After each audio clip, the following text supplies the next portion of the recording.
ఇది ఊరికి ఆగిపోతుంది అనమాట. ఇసుక బాగా పట్టేస్తుంది. ఇప్పుడు ఇప్పాలి, చూద్దాం ఎలా ఉంటుందో. ఇసుకుంటే మాత్రానికి కడుక్కోవాల్సిందే. చాలా ఘోరంగా జరిగిపోతుంది. ఎండలు ఎక్కువ అయిపోయినాయి అనమాట. పొద్దాకైతే నర్సరీలు లోపలికైతే ఉరకటమే జరిగిపోతుంది అనమాట. అసలు నాకేం అర్థం కావట్లేదు. అయినా కష్టపడుతూనే ఉండాలి. ఏంటో. ఓకే ఫ్రెండ్స్, ఇదంతా తిప్పుదాం. అబ్బా, ఇది ఇసుక ఇసుక ఫ్రెండ్స్, ఇసుక ఇసుక ఇసుక ఇట్లా కడుక్కోవాలన్నమాట పొద్దాక. ఒక్కో టైంలో అన్నం కూడా తినట్లేదు. ఎందుకంటే మనం దీని మీదే కాబట్టి, ఒక పూట తినకపోయినా ఏం కాదు, పని చేసుకోవాలి కాబట్టి మనం ఎంత జాగ్రత్త చేస్తే అంత మంచిది.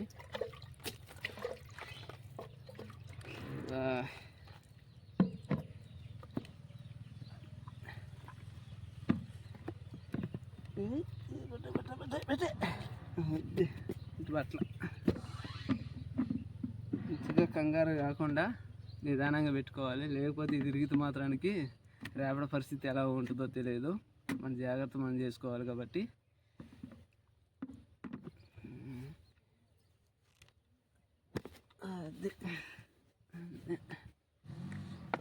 ఇదేమో ఇది ఎలా ఇరిగిందంటే, ఈ నీళ్ళు ఎక్కువైపోయి పగిలిపోయింది అనమాట.